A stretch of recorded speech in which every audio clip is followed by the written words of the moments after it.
laawol kisal ko laawol peewal e ɓantal. فقالوا بالنسبين إنا ضمنا سمعنا يعني الناس ولد إنا سن وجمتك إليكم إنا ضمنا سمعنا من نبي قرآنا عجبا للقوم يهدي إلى الرشد فآمنا به ونزل لأنك أول ما فيه ليل هذا الجبل فآمنا به من كل جبل من جبل هنا نور أشهر يوم القرآن niko ko jinnaaji ɗin ko seede majji seedagol jinnaaji ɗin hattaali ko musidɓe ɓe tedduɓe balno jeeya e ko karmakoɓe ɓe jantani en ka tarih hay ɗiɗo mumunteeji seeda tono yani annabaku nelaaɗo sallllahu alayhi wa sallam ali ibne abi talib oɗo sahabajo nelaaɗo sallllahu alayhi wa sallam o maati ñande goo min e nelaaɗo sallllahu alayhi wa sallam min yaltidi ka ɓaawo saare makka nelaaɗo no jogiilan junngo mum meɗe yaada min fottaali e hayre maa ɗum e leggal janal si wonaa ɗum ko wi'ana men assalamu alayka ya rasulallah kisal allah woni e dow maaɗa anndelaaɗo allah tedduɗum ko oɗo allah neli e meɗen fii yo en jaɓude ɗo yiiti ko oɗo allah tabaraka wa taala neli e meɗen fii en faamondire makko ko oɗo allah tabaraka wa taala neli e meɗen fii en ñentinal moƴƴal kala on tawɗo yehi e laawol nelaaɗo sallllahu alayhi wa sallam o perdata musidɓe ɓe tedduɓe o majjata kadi gonɗo laawol e nduɗo lewru tedduɗu lewru to allah tabaraka wa taala wurni en haa tawna ɗen sabu tawneede suumayeede ko ɓural moodanangal kono allah no daaɗani e ka qur'an wa qalilum min ibadiya achakour hey no fanɗi e jiyaaɓe allah ɓenɓe no miijitooɓe yetta allah tabaraka wa taala honde tuma an oɗo jiyaaɗo wonɗo yiilondirde hakkunde ɗiɗo bakkatuuji e tulubaaji an oɗo jiyaaɗo wonɗo yiilondirde hakkunde ko harmi e ko boni e ko aña e ko haɗa e ko toŋa honde tuma allah tabaraka wa taala wurna kama haa tawdeɗa e lewru ndu anndanɗa hoore ma arande mayru on fof ko yurmede allah tabaraka wa taala jippoto hakkunde mayru on fof ko haforaneede bakkatu sakkitode mayru on fof ko rinɗineede naaɗe ka nder aljanna taw ko ƴettugol ma ka yiite rinɗinama yaltinama ka yiite windema neɗɗo aljanna nduɗo lewru tiddini lewru ndu nelaaɗo sallllahu alayhi wa sallam ɓe maaki ataakum chahru mubarak allah tabaraka wa taala o addanigo lewru barkinandu nelaaɗo maaki lewru ko lewru waɗandu barki nelaaɗo sallllahu alayhi wa sallam yewti sahabaɓe ɓure nduɗo lewru nelaaɗo maaki allahu tabaraka wa taala yaafanto jeyaaɓe makko ɓen jemma arano e nduɗo lewru suumaye allah haffuranayi bakkatuuji jeyaaɓe ɓen ka hoore leydi ɗo nelaaɗo maaki allah ittay malaa'ikaaɓe ko jokka ɓeeɗo yimɓe hooruɓe insinanooɓe bakkatuuji maɓɓe yaani tuubana ɓe toranooɓe allah yaafuye ñannde wo e ñannde gila ka ɓe humi hoorugol ngol haa ɓe hulto kiikiiɗe nelaaɗo maaki ñannde wo e ñannde allah tabaraka wa taala cuɗay oɗo aljanna wonande ɓeeɗo jeyaaɓe moƴƴuɓe hara allah no wiyana oɗo aljanna hey ko ayyo aljanna cuɗo labinoɗa moƴƴa haanani jiyaaɓe an wuuruɓe tampere soñjaka aduna nde ɓe arata ɓe foto e maɗa e hoore ɓuttu e yurmede an nelaaɗo sallllahu alayhi wa sallam ɓe maaki allah tabaraka wa taala kolmay ɗiɗo cheytanuji e nder ɗuɗo lewru suumaye watu saffadu cheyatin nelaaɗo yewti ɓural suumaye haasunaji ko sakkitorde hadis o no ari ka sahihu muslim ko abi hurayra fillimo nelaaɗo maaki wa yastagfiru lahum fi akhiri leyla nelaaɗo maaki allah yaafanto jeyaaɓe ɓen kala ko ɓe bonnimo ka jemma sakkitoro e jemmaji suumaye sahabaɓe ɓe ɓe maaki a hiya laylatul qadri ya rasulallah ene nelaaɗo ko ndeññande woni laylatul qadre nelaaɗo maaki kalla ɓe maaki o woye wa innama yuwaffa al amila amali ida ntaha min amalihi nelaaɗo maaki ko woni ɗum neɗɗo golloowo o hedday joddi makko ni ñande o gaydi golle ɗe bimana joddi allah nin e kaaɗo gorka ko yaafanagol ma bakkatuuji maaɗa ñande tawi a gaydi hoorugol ɗum ɗo nder suumayi ko ɗum waɗi musidɓe jumɓe tedduɓe alqur'ana wii ya ayuha alladina amanu kutiba alaykum siyam kama kutiba ala alladina min qablikum laallakum tattaqun hey kono yo gomɗinɓe allah tabaraka wa taala falli e dow moɗon hoorugol nduɗo lewru suumaye wano o fallirno noon e ɓen aditinoɓe on no gasa son hoodi on hulay allahu tabaraka wa taala no gasa son hoori on hulay Allah tabaraka wa ta'ala yoten fi ngol ɗo kulol seeɗa ngol Allah tabaraka wa ta'ala daali wonde son hoori no gasa en hulay ko honɗum woni ngol ɗo kulol ko honɗum woni haqiqa ngol ɗo kulol ko honɗum ɗaɓɓiraɗa e nden ngol ɗo kulol ko waɗi adi ko mbaalete yaaluɓan haqqille maaɗe seeɗa haqqille maaɗe ɓe fondu maaɗa on watta hiɗi e ko wona yowteede kon tawa ko a jottiiɗo jaɓaneede nde ɗo jonde maaɗa ka Allah subhanahu wa ta'ala taw ko a jottiiɗo yeliiɗo windaneede moƴƴere nde ɗo jonde maaɗa ka Allah subhanahu wa ta'ala tawa hiɗa watti haqqille maaɗe e nde ɗo yowtere fii honɗum wona fii wiigol ɗum an kadi aari ka bayani bal ko yo tawa immoday ɗo e nafa um haysi tawi ko gootum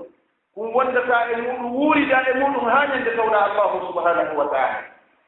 ɗuɓalan ɗe ɗo haqqille laaɓuɗo e oɗo fondo maɗa weltiiɗo laaɓuɗo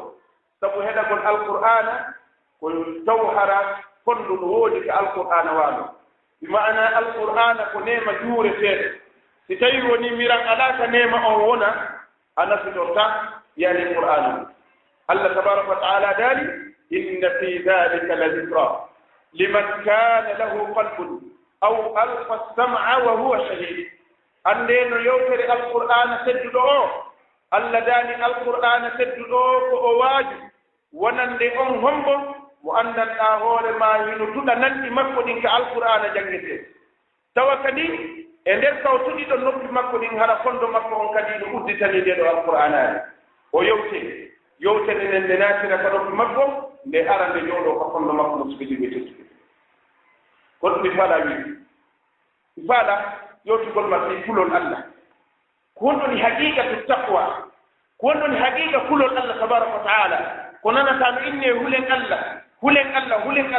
ko honɗum woni kanni kulol allahu subhanahu wa ta'ala ko honno kadi ɗaatotta wonde neɗɗo kulo allah ɗo e mi fuɗɗo fiyante misal ara fuɓɓe no inna bil misali yastadiqul maqam ngal ɗo misal ngal noon ma e fiyande ko yaa miiɗitano lam fii fay kum boobo ɗum jibinaa kum ari ka hoore leydi ɗo allah mu yaali yo kum fay ko wuuru si wonaa lewru wooturu kum heɓe ko wuura lewru wooturu ka hoore leydi ɗo allah tabaraka wa ta'ala ƴettita lajal kum ɗo fay kum maaya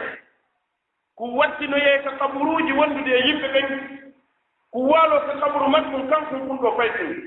ko wuuraano aduna si wonaa lewru wooturu ko wonata ne leydi aduna o yaha balɗe ɗe booɗo lebbi feƴƴa duuɓi feƴƴa yaha ha jama omo kala yeggita o jamanu ka kunɗo fay kum maajuno ñande ko allahu tabaraka wa ta'ala yomi yo malaikajo o yo wuttu ka alaandu fii kala ko maayuno gila adama alayhi salamu attaaɗo tageere haa sakkitaaɗo jibineede ka hoore leydi ɗo ɓeeɗo fof yo ɓe immito e saa'i gooto yimɓe ɓen fof immintine adiiɓe sakkitiiɗe jinnaaji ɗin fof immintine adiiɗi e sakkitiiɗi ɗum ɗo fof daro e nder boowal ɗo tan hino fokkiti anndaa ko honto yahata hino huli hino ɗenƴii hino maƴi tawno hakkunde on ɗo jama fayi ko wuuruɗo mum ko annduno ɗo ko lewru wooturu kum woni musidɓe si tawi woni dogaama ɗawraama kum ɗawre si tawi woni dogaama joldaama kum jolɗen si tawi woni maafaama kum maafoto si aanaama kum aane si sunaama kum sunato kanko kadi si ɗum jokki oɗo jama e ñalaande nde allahu tabaraka wa ta'ala daali fii muɗum yawma tarawnaha tadhalu kullu murdi'atin amma arda'at wa tada'u kullu dhati hamlin hamlaha wa tara an-nasa sukara wa ma hum bisukara walakinna 'adaba allahi shadid ɗum ɗo fay kun no jokki oɗo jama mo anndanɗaa hoore ma wona o seeɗaade walakin ko e ñallal hulɓiniigal allah daali ñande yiyata ngal ɗo ñallal nden ñande hakke ko ñallal ngal hulɓinii toon allahu subhanahu wa ta'ala o daali kala sonnaajo saawunooɗo goɗɗum kareeji makko o liɓay ko saawi ko ñande yiyata sonnaajo no jogii boobo muyñintee ko tawa kulaleeji danngal ngal heƴataa e makko hara ko yo ƴettu ɓurɗo boobo mum o willoo ko ma'ana o yeggita ko wonɗum o joginoo taho hakke ko huli kanko oɗo sonnaajo allah daali ayiye yimɓe ɓe sikkaa ko ɓe suluɓe wa tara nnasa sukara ayiye yimɓe ɓe miijoɗaa ko ɓe suluɓe allah daali wa ma hum bi sukara tawa hay gooto yara beere nde ñammi tawa hay gooto sula gooto fiima drog allah daali walakinna adaba llahi shadid ko woni tun lette allahu subhanahu wa ta'ala ɗe mettiɗi ngal ɗo ñallal allahu subhanahu wa ta'ala yoɗi fi maggal الله دالي ويسألونك عن الجبال فقل ينسفها ربي نسفا فيذرها قاعا صفصفا لا ترى فيها عوجا ولا أمتا هبلان ما في دو فل الله دالي نند دنگل ko yeyde do felle ni wiira iyo felle den ci lantondira ci de lantondiri do futta kaleydi tawa ko tolla lugguwi laabu ngi wonta kam ko be tekki tawa dum do ko sattugol ngal do nyallal ngal andanda hoorema Allah subhanahu wa ta'ala no yodi fi magal Qur'an Allah dali ida shamsu kubirat wa idha an-nujumu kadarat wa idha al-jibalu sujirat wa idha al-'isharu 'uqidat wa idha al-wuhusu hushirat wa idha al-biharu sujirat wa idha an-nufusu zuwijat wa idha al-maw'udatu su'ilat bi ayyi dhanbin qutilat wa idha as-suhuf nushirat wa idha as-samaa'u kushitat wa idha al-jahimu su'irat wa idha al-jannatu udlifat 'alimat nafsun ma ahdarat Allah tabaraka wa ta'ala yodi fi maggal wonne nyande tawtan ngeedo nange nge settaami nyande tawta di ngodo maayo mo hubbama ko gomma ko ngoni yiide mo huubi tindi do leydi nyande tawta di do leydi taggama nyande tawta de do koode de sakama nyande tawta di do wonkiji wurnitama nyande tawta koy do gogo e maayino ko yimmin tinama koy landama ko honɗum koy wadno ha koy wara nyande tawta adhiide jahannama hubbama nyande tawta aljanna ngo battinama Allah dali denyande ande ko honɗum laborɗande den nyallal ngal Allah tabaraka wa ta'ala dali idha as-samaa'u fatarat nyande ngudo kam museko to musbiji be teddi Allah yoti fi kulel dangal o dali as-samaa'u munfatiru bihi o do kam ko yoto do o seko to sabu kula leedi ngal do dangal hakke ko dangal ngal hulbini musbiji be teddi hakke ko kula leedi dangal ngal sattata e hoore yimbe ben de nyande Allah dali as-samaa'u munfatiru bihi ngudo kam ngu seko to sabu mawnu ko ngal to nyallal Allah dali kana wa'duhu maqula as-samaa'u munfatiru bihi fa kayfa tattaqun in kafartum yawma yaj'al al-wildana shiba as-samaa'u munfatiru bihi kana wa'duhu maqula Allah dali ko honno hulifto si tay woni do yeggiti ngal to nyallal ngal annanda hoore ma kambuno seko sabu maggal fay koy mi immintine bobo hoy wuruno koy ta hoore leydi ɗo tawa koye wonnaani Allah hay e huunde bal ko wuruno koye jonte ma ko wuruno koye newru sifa kum ɓay kon kummi haalat ma naane nde immintinaka dandal Allah daali hakke ko ñallal ngal hulɓini kun ɗo fay kun are tawa hikum ɓurɗi musidɓe juɓɓe tedduɓe o ɗo o bonna Allah ko ɗum waɗa ko karmo koye goto maaki yawmun abusun qamtarirun sharruhu wa tashibu minhu mafariqa alwildani hada bila danbin yukhafu masirahu kayfa almusirru ala aldunubi yukuru eno ɗo ko ñallal ngal anndanɗa hoore ma ɓikkoy no fulɗa sabu muɗum hino ɗo noon fay ɗum bonna Allah tabaraka wa taala hunde o ɗo immintinama tawi ko hurɗuɗo honɗum wiiɗa an ko neɗɗo wuurɗo duuɓi e bakkatuji yettugol Allah tabaraka wa taala taw ko honno alhaali maɗa wasani men en haali miijitade min ngal ɗo ñallal kono sa yi alhaali men on wayliti o changi ko yeggitugol meɗe ngal ɗo ñallal men ɓe teddi sa yi gooto kala meɗe yeehi haa irritike wonde jama on kelɗa wona nokka yaaruɗa sa yaari yaani hareɗa hatti ɓeeɗo yimɓe anndituɓe fii ngal ɗo ñallal yawmal qiyama ko yeggitugol meɗe ngal ɗo ñallal fabiri gomɗuɗi ko ɗum Allah daari fa kayfa tattaqun ko honno hulirten Allah in kafartum yawman yaj'alu wildana shiba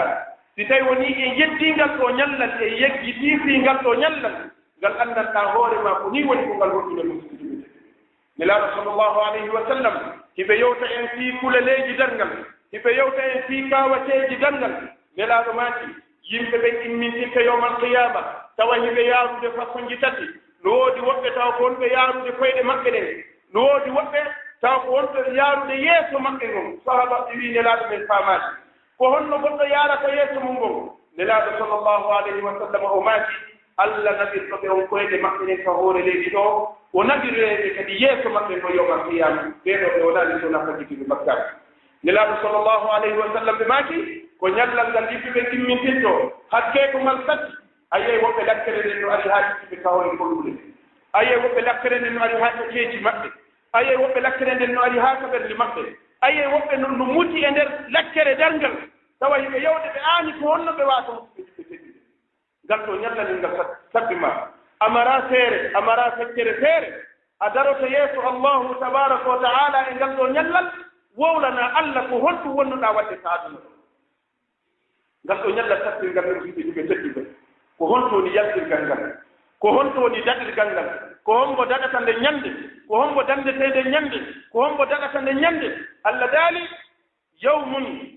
taqsha'irru minhu juludu alladina yakhshawna rabbahum allah yewti fi magal o daali wa yunajji llahu alladina taqaw bi mafadatihim la yamassuhum as-su'u wala hum yahzanun wa yunajji llahu alladina taqaw bi mafadatihim ngal ɗo ñallal ngal nanɗa kulaleji muɗum e kawakeji muɗum ɗo allah daali no woodi yimɓe nden ñande ɓe o ƴawnoyta e hakkunde yimɓe ɓen allah sorta ɓe hakkunde yimɓe ɓen wa yunajji llahu alladina taqaw bi mafadatihim allah daali la yamassuhum as-su'u ɓen ɗon ko wiyete bone darngal hewtataɓe wala hum yahzanun ɓe wonata yimɓe suno ko ɓe heɓata hay ko mettataɓe ka ɓerde maɓɓe sattuɓe sunode ñande e ngal ɗo ñallal hulɓinigal musidɓe e jata ko ko darngal satti ko no woodi woɓɓe ɓe heɓata mafunde darngal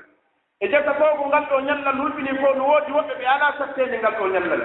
allah subhanahu wa taala kadi wa in minkum illa waliha kana ala rabbika hatman maqdiya ثم ننجي الذين اتقوا ونذر الظالمين فيها جثيا الله سبحانه وتعالى ودالي ألا إمودم مرواتا كييت جهنم ألا إمودم مبنوتا كييت جهنم من دوك نياور دي الله سبحانه وتعالى نياوي او غيني كدفتر مكو تدين كرم كو بلورا وند ان فو ميدن ألا إميدم مناتتا كييت روا كييت جهنم ko honto karmo ko be gari wori kongu didi ko eske allah hubba yiide ngel sinate har ko en naate ko sumin ka en naate taw allah ƴawna ko ƴawnata ko non ko hubba yiide ngel e bandi o ko hakkunde ɗum ɗo ɗi yettodira kono allah daali wa in minkum ala e moɗon hay e gooto illa wariduha si wona on tigi rewa e hoore nde ɗo yiide allah daali so rewi e majje summa nunajji alladina taqaw ko ɓaawo fof naatude ka nder yiite allah daali mi sortano woɓɓe goo mi danda ɓen ɗon boni ngeeɗo yiite talla lakkengal ɗo danngal ɓeeɗo ko honɓe ko almuttaquna ɓeeɗo hulunoɓe allahu subhanahu wa taala musidɓe ɓe tedduɓe e jaka yaltirgal ngal nden ñande daɗirgal ngal nden ñande ko ɗum gooto koyo taw hara a huli allahu subhanahu wa taala ko hoore leydi ɗo ko ɗum allah no daalana en ka qur'an wa tazawwadu koni yooɓe to hokkituɗo yahugol ton fa inna hayra zadi taqwa ande ko ɓuri moƴƴude e njooba ko kulol allahu subhanahu wa taala ande ko ɓuri moƴƴude e njooba ko kulol allahu subhanahu wa taala ko ɗum yooɓote ka darngal fii yo a waawu daɗude kulaleeji e satteedeji ngal ɗo ñallal musidɓe ɓettiɓe ngol ɗo kulol tawgol ko kangol woni wasiye allah adiɓe e sakkitiɗo ka hoore leydi allah daali wa laqad wassayna alladina utul kitaba min qablikum wa iyakum an ittaqullah gonɗi mi wasiino ke ɓen additinoɓe on e onon sakkitiɓe ɓen ɗo wonde yo ngulu allahu subhanahu wa taala sahabajo gooto hadisi hakkoko sahihayn imamu lboukhari imam muslim no fillimo sahabajo wiyeteɗo irbadu ibne sariya o maaki nelaaɗo sallllahu alayhi wa sallam ɓe waajino men ñande goo waaju ɓe waaji men haa ɓerɗe amen ɗen wulli ɓe waaji men haa gite amen ɗe wulli min inni nelaaɗo en mba hannde a waajite men miijito subaka juula salmina nelaaɗo immi dari o fewti ɓeɗo sahabaɓe nelaaɗo waaji sahabaɓe ɓen haa fana ɓe fana salmina nelaaɗo immi dari fewti sahabaɓe o waaji ɓe haa alansara heewi alansara salmina nelaaɗo immi dari o waaji sahabaɓe ɓen haa nangen futtutoymutoygol sahabajo gooto immi wayni nelaaɗo en mba hannde a waajike men a wayno to min woni en seeɗa woni nelaaɗo wasiyo men goɗɗum si yaha yani waani ɓe watti nelaaɗo accaɓe o yaha nelaaɗo sallllahu alayhi wa sallam nelaaɗo ɓe maaki usikum bi taqwallahi azza wa jalla nelaaɗo maaki mi wasiika on yon hulu allahu subhanahu wa taala kon ɗum wiyete kulol allah ko wonɗuni haqiqa kulol allah subhanahu wa taala karmo koɓɓen no heewi e yowtugol ma'anaji fi kulol allah walakin hannde wona fi kulol allah wonde yowto ko haqiqa kulol allah karmo koɓɓe maaki ko ya soɓu ngaynaako allahu subhanahu wa taala e dow maɗa haa wa'ani watti tawi woni hiɗa renti allah a watti tawi woni arena allah anda allah kañum hino renuma ko ɗo woni daraja ɓurɗo mawnude e darajaji imanu billahi l'islamu no mari geɓe tati ara nun ɗon ko ya jebbilan allah tabaraka wa taala ɗimmel ngel ko ya gomɗin allah subhanahu wa taala tammel ngel ko ya rewir allah wasi tawiɗa sutimo ma ɗum si a sutaki allah anda allah kañum hino sutima ko ɗum ɗo wiyete taqwallahi tigi neɗɗo noon sanga o heɓi ɗum ɗo sanga goɗɗo soyi wonde allah tabaraka wa taala hino ayni mum sanga goɗɗo soyi wonde Allah no ƴelliti e dow makko hande kadi o bonnata Allah subhanahu wa ta'ala hande kadi gundo makko on wawi wakkili makko o hande kadi o sownotako o yedda Allah hande kadi o suuɗotako o yedda Allah hande kadi o suuɗata o yedda Allah sabu mo andi Allah no ƴelliti e dow makko o ala hay hunde ko suuɗata Allah subhanahu wa ta'ala sahabajo goto wiyeteɗo Harisa ko ni ko faabirɗo kulol Allah subhanahu wa ta'ala nelaɗo maaki ko ayyo Harisa ko honno fewdoɗa sahabajo mo wi nelaɗo miɗo wayi wat kamin dari fewdo ɗo miɗo wayi wat tawi woni kabru an ɗum no waali yeeso am no wani mi was tawi woni aljanna on no ka sengo ñaama no wani mi was tawi woni hiite jahannama ngel no huɓɓa ka sengo nano no wani mi woni Allah tabaraka wa ta'ala no ko fewdo hoore en ɗo mo ndaarude komi gollata ko nelaɗo maaki ya Harisa arafta falzam nelaɗo maaki ko ayyo Harisa a andi ko wiyete kulol Allah jogi to ɗon hasa mana goɗɗo ko yo andu daiman Allah subhanahu wa ta'ala no wonde ma hande kadi sa andi Allah no ƴelliti e dow maɗa jebbilanoɗa Allah si tawi woni Allah subhanahu wa ta'ala yamirima waɗa si tawi woni Allah subhanahu wa ta'ala haɗima accaki tan hara wona ya tongi wona ya muti sabu ko ɗum ɗo sendi en enen e ɓeeɗo aranɓe aditinoɓe jaɓugol l'islam en fof meɗen ko makuji nelaɗo sallllahu alayhi wa sallam hewti hiɗen mari hadisaji nelaɗo laaɓuɗi arde ka sahih boukhari ka sahih muslim e ɗeɗo defte hedditiɗe alkutubu sitta en fof meɗen ko ayeji alqur'ana ari hewti en ɗon ɗum seddi en ko jaɓangol ɗeɗo ayeji alqur'ana jaɓa ɗiɗo waajuji jaɓa ɗeɗo hadisaji nelaɗo sallllahu alayhi wa sallam ko ɗo woni ko sertude musidɓe ɓe tedduɓe jonnon misal ko arande l'islam hari ko wiyete beere harminaka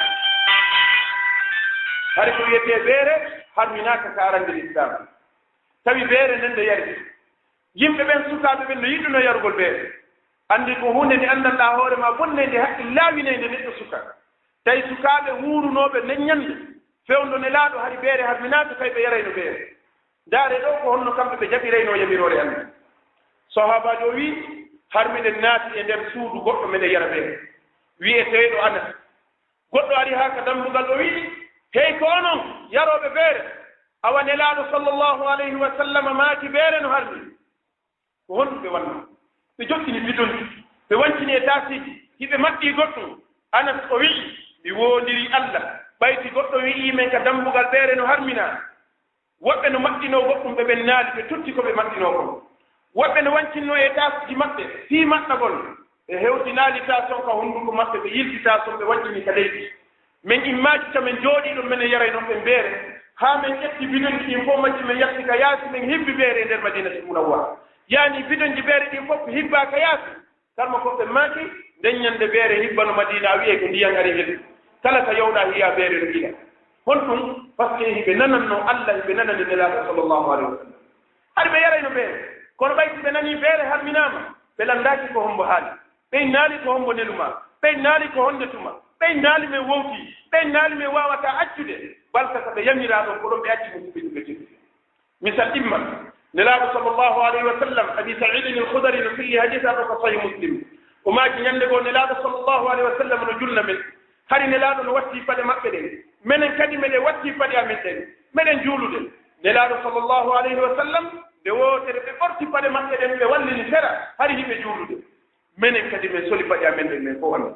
nelaaɗo juuli haalani ɓe salmini ɓe yeƴƴitiiɓe tawi sahaban ɓen fof ɓorti paɗe maɓɓe ɗen nelaaɗo maaki ko honɗum ittan noon paɗe mon ɗen sahabaɓe ɓe wii nelaaɗo ya rasulallah ra'aynaka alqayta ni'alaka fa alqayta nelaaɗo min yii a ittii paɗe maaɗe minen kadi min ƴetti paɗe amen ɗen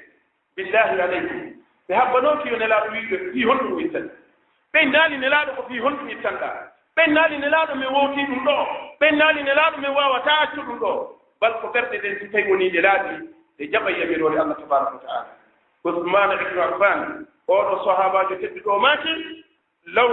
tahurat qulubuna ma shabi'na min kitabi rabbina si tawi no ɗe ɓerɗe men ɗe laaɓino en haaratano deftere Allahu tabaraka wa ta'ala ko ɗum ɗo wiyete haqiqatu taqwa musidɓe tedduɓe ko ya jebbilano Allah hattirde e jebbilaare ɗoftoɗa Allahu subhanahu wa ta'ala hattirde ko Allah duwa ɗoftede annda Allah ko tagirma ko fii a ɗofto mo jebbilanoɗamo wona ya wono neɗɗo darsukoɗo Allahu subhanahu wa ta'ala wano yimɓe ɓe anndi en hannde dariɓe yeddugol Allah subhanahu wa ta'ala waɗa noone e boneeji ɓeeɗo ɓe anndaali wonde Allah tabaraka wa taala hino ayni ɓe bal hay si ɓe anndi Allah no ayni ɓe aw ko ɗon ɓe ɓuri waɗde ko ɓuri kon hulɓinaade ceernojo gooto ko ɗum o maati ida kunta tadri fa tilka musibatun wa in lam takun tadri fal musibatu a'zamu an oɗo neɗɗo wonɗo yettude Allah subhanahu wa taala an oɗo suka wonɗo yirtaade murtina rew an oɗo suka wonɗo yirtaade e fiimugol an oɗo suka wonɗo yirtaade e warugol an oɗo suka wonɗo murtude jatta wonɗo fiide wara jatta yimɓe jawle maɓɓe ko ɓe jeyi bonna galleeji yimɓe immina ɓe jemma taw no jogii finka ƴeñƴina goɗɗo e ɓenngure makko ya ahi ala waati Allah tabaraka wa taala Allah daali famahhilil kafirina amhilhum wayla muñño ɓeeɗo yimɓe yettuɓe Allah tabaraka wa taala muññoɗaa ɓe seeɗa wonaa haa juuti an oɗo neɗɗo gonɗo jaggitude e ɓeeɗo yimɓe tooña woɓɓe piya woɓɓe jatta woɓɓe yubba ƴiiƴe woɓɓe ya anndu ɗum ɗo ko joddi perdi maɗa ka Allahu subhanahu wa taala anndu a sooday woni yiite maɗa jahannama ka Allah wota sikku Allah dey no weltini fi maɗa Allah daali wala tahsabanna allaha ghafilan amma ya'malu zalimun innama yuakhiruhum li yawmin tashhadu fihi al-absar wota sikku dey Allah hino weltini e ko ɓe yimɓe bonɓe watta Allah hino marani ɓe ñallal ngal ɓe immitoyɗo e muɗum tawa gite maɓɓe ɗen no puddini nde ñande ɓe hiñƴata hatte ko ɓe reeni ko yeeso maɓɓe ko holɗini musidɓe ɓe teddi ngal ɗo ñallal hingal woni nelaaɗo sallllahu alayhi wa sallam himo yewtide ɓeeɗo sahabaɓe makko tedduɗo nelaaɗo maɓe iɗon anndi ko woni perduɗo sahabaji ɓe wi nelaaɗo min annda ko woni perduɗo ka hoore leydi ɗo bimana ɓaawo men goɓɓindi Allah min jaɓa diina goɗɗo perdali sowona kala wuruɗo ka hoore leydi ɗo tawi wala ko ɗum o maraka o waaɗo o maraka o ñaama o maraka o holtira oɗo o perdi ka aduna makko nelaaɗo maaki na on perduɗo ko woni perduɗo ka mofte maɓɓe nelaaɗo maaki ko yawɗo yawma qiyama hara himo juuli julde jaɓani himo hoori haa timmi himo hajji himo itti sadaqa himo itti zakka kono o yaha ka darngal tawa himo tooji goɗɗo tawa himo yenni goɗɗo tawa himo ñaami jawdi goɗɗo tawa himo barminno goɗɗo nelaaɗo maaki oɗo o darnete ka hoore yani gangunal nde ñande o darnete ka peesirgal nde ñande yimɓe ɓen fof kala mo wanno goɗɗum ara inna Allah si tawi woni o naati aljanna mi heddaali ɗum an tum hara min mi tooñaama Allah ƴetta moƴƴi makko ɗin senditana tagoro nde o wona o wala hay huunde ko moƴƴi bakkatuuji yimɓe ɓe ƴette fawe makko ƴette huɗi ka nden ndaaru siko ɗum ɗo suɓanira hoore maɗa ko yowtete on fii kullol Allah no ɗuɗ musibeji ɓe teddi walakin min kadi waggu kanko no fanɗi hannde kono komi faala wolude télé manna ngol ɗo kullol Allah yani go'o sow ngayna ko Allah subhanahu wa ta'ala e dow maɗa anndu Allah hino reenuma anndu Allah hino aynuma kala ko wonɗa anndu ka ɓurɗa ɗon suuɗade Allah subhanahu wa ta'ala hino reenuma wasama suuɗade kono mi faalama wiide an gonɗo suka e télé manna sokogol kulol Allahu subhanahu wa ta'ala wakkilo wota Allah nange e deftere reeno e Allah hara Allah nangalima e deftere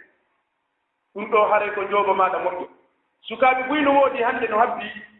wonde ko ko ɓen waɗde ɗo fof ɗum ɗo naa goɗɗum goo ñande goo min tuuboye lande min 5 min tuuboye lande min 50 min tuubaye min waɗe ɗum ɗo so mi yehi min ari min waɗe ɗum ɗo haraɗa habbi yo Allahu subhanahu wa ta'ala neni lajal maɗa tawale annda ko honde tum Allah ƴettitata fiima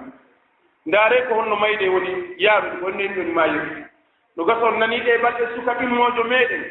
min ko gorejo an yo Allah tabaraka wa ta'ala yurme mo o yaafo mo waɗa aljanna ɓerde makko oustade Alpha Oumar o yahi ka radio soleil o waɗi yewtere o hooti ka suudu o julni juma o waɗi khutba kiikiiɗo o yahi o juuli futuro e geyɗe ka juulirde o waali ka ɓe nguure makko o immi wee juulgol subaka ɓe juuli darnde aranere nden ɓe lanni ka ɓe immantoɗon darnde ɗiɗaɓere nden ko ɗon mayde nde tawi hari mo sujji ka leydi o wi yo ɓanta tawi o wata ɓantade o jotti o wi la ilaha illa llahu muhammadan rasulullah laaɓi ɗiɗi allahu tabaraka wa taala ƴettitima yani reeno ahi wota sikku hiɗa anndi fi hoore ma ñande ma iɗe ari ka way annda hoore ma hiɗa jinndude otoje hiɗa jinndude avion je a jinndude motoji ɗum ɗo fof no dogude sera maɗa gootum yo ni ko lanna fi maɗa hoota ɗon nde ñande ka allah tabaraka wa taala tawa a yoɓoranooki kulol allah tawa a yoɓoranooki golleji moƴƴi ko nden ñande ndin tata tawani ko ndende lanni ko ɗum allah subhanahu wa taala o daani la taqnatu bi rahmatillah hay gooto wata taƴo yurmede allah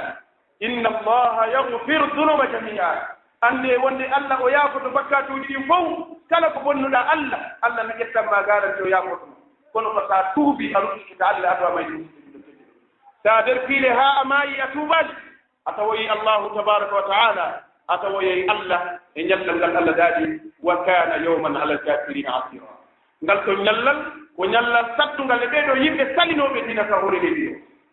woɗa habbu goɗɗum ngo mayde nde nde wawma arde e hoore juwal tawa anndaaɗi jonno misal gootal ko waɗi irak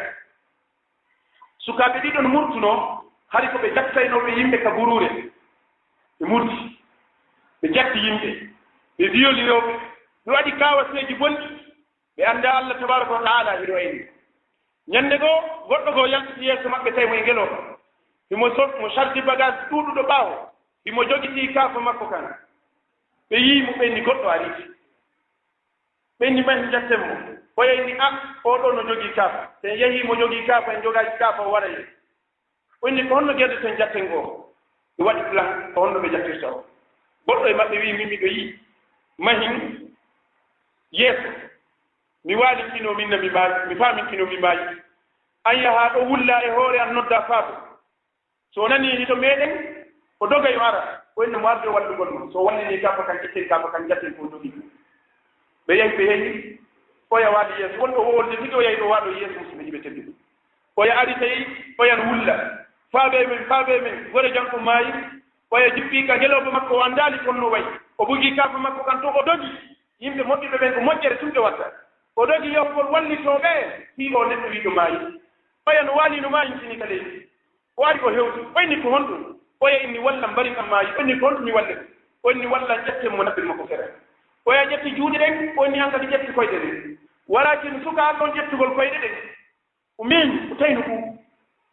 ɓuuɓ o tabbi men miyaaki o noddinotaaki o tuɗi noppi makko ɗin o tawi o alaa foofude on tuma noon o hawti o wulli o ɗumanmi arnoɗo mo wallugol o wi mi faamaali ko honɗum wonɗa waddi a wulli o haa a rokki a noddi faabo mi arii faabagol mbaɗa ɓurtude wullugol ƴettumo naɓenka sera onni habbola mi haalni goɗɗum o waaliɗo ɗo naanen hari o maayaaki ko waaliɗo ko maayintinagol tawi omen jette kono mi memino ɗo mi tawi o maayi toon alaa ko ɓe etaade ɓe tawi won coyake sorti ɗum somi jettimo hombo ƴettitimo allahu tabaraka wa taala woodinomo kam wona andiri hoore ma allah tabaraka wa taala ƴettite ñannde mo faala jooni noon allah faalaka ya yawka makko toon tawa a jebbilanaaki mo ko ɗum allah daali ya ayuha alladina amanu ittaqu llaha haqa tuqati wala tamutunna illa wa antum muslimun hey kono yo gomɗinɓe allah huule allah no allah haana hulireede wata maayu dey hara jebbilanaaki allah ko ɗon jebbilanagol allah wata maayu dey hara ɗe julɗeele jowi timma wata maayu dey hara ɗa piide yimɓe ɓen jatta wata maayu dey hara hiɗa tooñude wata maayu dey tawa hiɗa haɓida wata maayu dey tawa alaa jokkude enɗam maaɗa wata maayu dey tawa hiɗa tampinde sagore allahu tabaraka wa taala on mi faala wiide sakki tomi eɗen jarribora yewitagol makkatuuji ndaarugol ko harmi heɗagol ko harmi wowlugol ko harmi yahugol ko harmi memugol ko harmi ɗum ɗo fof tawa hino harmi walakin tawaɗen jaatini min guddi musidɓe en yekkitino wonde sahabaɓe nelaaɗo sallllahu alayhi wa sallam wuurnooɓe ɗo tawi ko ɗaɓɓugol aljanna wonno faandude maɓɓe ɓe ndaarayno ko harmi woodiiɓe maɓɓe ndaarunooɓe ko harmi darnde wootere ɓe yii ko harmi ɓe jooɗoo ɓe wulla haa allah tabaraka wa taala ƴettita ɓe iɗon anndi kessaaji ɗum ko waawi ɓe wulla sabu bakkatu gooto ɓe wulla haa ɓe maaya sabu bakkatu gooto fii hon ɗum par ce que ɓe anndi ko wiyetee kon dargal fulɓini fii hon ɗum par ce que ɓe anndi mo faɗii aljanna hara o faɗii ko wiyetee kon hakkilde e nden wota ndaaru faɗɗugol bakkatu ndaaru allah mawnuɗo mo wonɗaa yeddude on haa nde wiyataa ndaarugol ɗum ɗo no harmi kono no fanɗi ndaari allah tabaraka wa taala haɗuɗo man faade on no mbakkaaɓe ɓurtaarentaade si wonaa ɗum a bonnay golleeji maaɗa ɗen e tobbiyoy ko wiyataa ko toso koye golleeji maaɗa ɗen fof bonnata allah subhanahu wa taala maaya hara alaa goɗɗere ko allahu tabaraka wa taala aboubacre siddiq e seydna omar abdoul khattab ɓeeɗo ko kamɓe lontii nelaaɗo sallllahu alayhi wa sallam mofte nelaaɗo ɗen heɓaali yimɓe moƴƴuɓe ka hoore leydi haa heewti aboubacre siddiq e omar abdoul khattab radiallahu anhu bala aboubacre siddiq nelaaɗo sallllahu alayhi wa sallam ñannde goo nelaaɗo no yewta ɓeeɗo sahaabaaɓe nelaaɗo maaki wakkile gollugol golleeji moƴƴi yacce e gollugol golleeji moƴƴi annde kala ko ɓuri tinnoraade konko ɗon o naatirta ka aljanna si tawi woni ko juulugol tinnoruɗaa ko jultita ka dambugal julde naatirta si tawi woni ko hoorugol ɓurɗa tinnorde kaka dambugal koltanatirta si tawi woni ko ka ittugol sadakaji e zakkaji ɓurɗa tinnorde anndu ko dambugal sadakaji e zakkaji haray ɗum no udditaka aljanna ko ɗon naatirta nelaaɗo wowli golleji moƴƴi ɓayɓe lamni makude sahabajo goto immi aboubacre siddiq o wi nelaaɗo no woodi neɗɗo gollanowo allah ɗi golleji ɗi haaluɗa ɗo fof tawa ka julde ko premier ka gorɗa ko premier ka zakka ko premier ka sadaka ko premier ka jokkere enɗa ko premier ka piiɗi ɗin fof ko premier hara o yaha e ñande darngal allah udditanomo ɗeɗo dambuɗe aljanna fof nelaaɗo sallllahu alayhi wa sallam ɓe neɓinaali jabagol nelaaɗo maaki hihi annon aboubacre ɗa jeeya e makko ban nelaaɗo yowti aboubacre siddiqe ñande ko ɓural makko ka aljanna nelaaɗo maaki gorko gooto no e mofte maɓɓe ɗen so naati ka nder aljanna yimɓe aljanna ɓen fof immoto mana kala ko woni nder ton hurul ayn e sukaaɓe aljanna kala ko woni nder ton mo kala immoto wuppa jaɓɓagol oɗo wiya aru weera ka amin aru weera ka amin sahabajum immi aboubacre siddiq ɓoyndi nelaaɗo on no jeeya e mofte maɗen nelaaɗo maati wa arju an yakuna anta ya ababacre nelaaɗo maati miɗo tancini ko awole ka o neɗɗo naatowo aljanna yimɓe aljanna fof jaɓɓomo nde woto kono ko honɗum waɗi oɗo e monugol makko mi ala wolude ɓi umar bne alkhatab sahabajo mo nelaaɗo maaki ko kanko sennidiri hakkude gonga tenande kal islam wota wowlu ɓi umar bne alkhatab ɓeeɗo ɗiɗo nelaaɗo no hawti ɓe wureere hari ɓe seteyagal nelaaɗo wattidi ɓe gollowo oɗo gollowo maɓɓe o waali o weetoni o defanaali ɓe maafe ko ɓe ñaamata ko ɓe immi ɓe tawi gollowo on no waaliɗaani kamɓe ɗiɗo ko ɓe mbari ɓe weltiɗe ɓe yewta goɗɗo e maɓɓe inni jiikoɗaano toon ɗum ɗo ɗum o woni jiikoɗaano toon daariɗe acciri o defan e maafe o waali o ɗaani o defaari maɓɓe ɓe findinimo immi ɓenni yow inna nelaaɗo sallllahu alayhi wa sallam yo okkon men maafe ko men ñaama oɗo gollowo o yahi ka nelaaɗo ɓay o hewti o inni nelaaɗo aboubacre e oumar nini ya okkorɓe maafe nelaaɗo tawi no moni yeeso maɓɓe ngon no wojjiti nelaaɗo maaki yow wiya aboubacre e oumar ɓe maafanama hannde yow wiya aboubacre e oumar ɓe maafanama hannde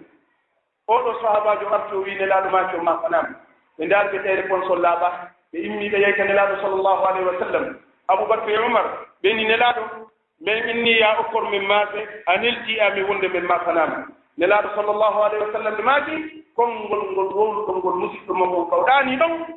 yani fewɗo ɗo ni nan suti kucce tew makko ɗen ka juuɗe mawɗo yani o ñoƴiimo himo waalimo ɗaani nelaaɗo maaki fewno ɗo ni tew makko ngun no ka batte juuɗe mooɗon sahabaɓe ɓe huɗi ɓe jiɓii konno ɓe watta ɓeyni nelaaɗo torano min allah allah yaafo min ko ko min ñoƴimo nelaaɗo sallllahu alayhi wa sallam maaki yahe wiiɗon mo kanko yo yaafo honɗum wiiɗon si tawi woni aboubacre siddiq e oumar abdul khattab sabu konngol gootol ngol ɓe wowri goɗɗo ɗum ɗo woni si bonnugol golleeji maɓɓe haray ko honɗum wiiɗa musidɓe haray ko reeɗiɗa wonu fanɗi ko waddanɗa jiri wonu fanɗi komi faala ko wowrude fi kulol allah gon tiiɗi walakin ko saabi ndiyam programme ɗi kadi min ɗuɗi ka yaade haray yo weltanoɓe ɗo organisateur nodduɗiɓe waɗa ɓeɓe sukaaɓe fof en ɗuɗɗolori suumay lewru ko tawta konɗoɗi ɗum uddisi no waadi si jaɓugol kaaɗo diina allahu subhanahu wa taala wakkilano kaaɗo diina haray yo allah yoɓɓu ɓuri moƴƴudeji peetan tan kadi ɓeɗo mawɓe meɗen alaji ibrahim alaji mouhamad saleh tooliɓe tattengo ñamoɗo o ɓeɗo kadi hay hunde seminaade ɓe ɗo wona hunde ɓe ari ɗaftugol ɗo ko yowondiri e aduna bal ko seeniɓe ɓe iwi to maɓɓe ley to yani kakoɗo ley to ɓe seeni haa ko meɗen ɗo tawi ko seeniɓe ko fi heɗitegol ɗiɗo yewtireji diina tawi ko yiɗugol maɓɓe diina e yiɗugol maɓɓe yimɓe diina tori allahu subhanahu wa taala yo allah yoɓɓe kamɓe kadi pour moƴƴude e dotti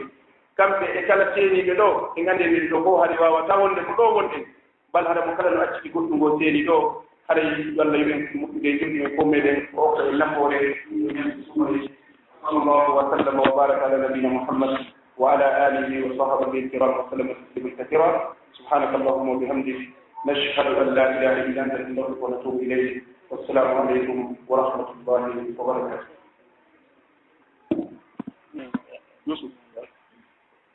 laawol kisal ko laawol peewal e ɓantal